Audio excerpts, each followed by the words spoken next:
Hello, here's your Elgin with the seconds at 9. And what I will comment on about this is usually when you see, if you can find one of these, they're usually wrecked up. And this one apparently sat somewhere for a very long time. And so the patina is very even. And you just don't see that with this type of dial. So there you go. She's beautiful and ready to be enjoyed. So we'll start with the winding and then setting the hands. But first, I want to comment more, and that is when we have fingerprints, like I've got them on now from just handling the watch. When you want to take the fingerprints off and shine it up and bring out the shine, I will take those fingerprints off before shipped. Just get yourself a rouge cloth. I think they're spelled R-O-U-G-E cloth. And that has a rouge on one side and a polishing cloth on the other. So just a little rouge cloth all over everything.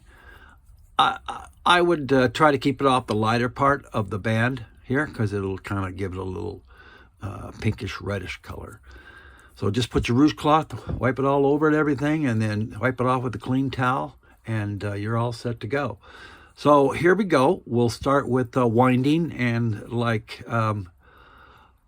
all of the watches from this era, this is done in the same way. So we'll start with winding, and when we wind, we're not going to go back and forth like a modern watch. We're only going to go in the one direction or clockwise. So we'll start with a little push in on the crown. Okay, just kind of push it in just a little. You'll feel it. It's real easy to get used to. And there we go. We'll just wind in that one direction, and we see we have glare from the window on the crystal. And of course, one of these full winds gives you about 24 hours of power to the watch for it to operate. So we're going in the forward direction. Nice and solid. And she'll come to a stop, and then you don't need to push anymore, turn anymore.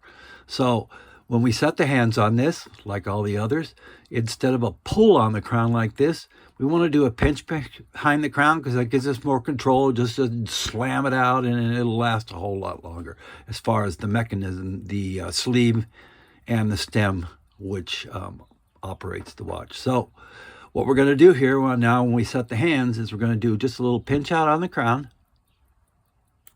Nice and solid. I'll push it in again.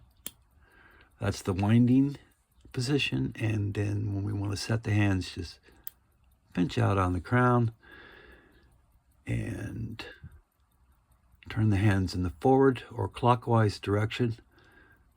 If you can all the time, it makes a big difference as far as the wear. And it's looking at the clock, it's 6 o'clock. We're going out, and just put it right there at 6.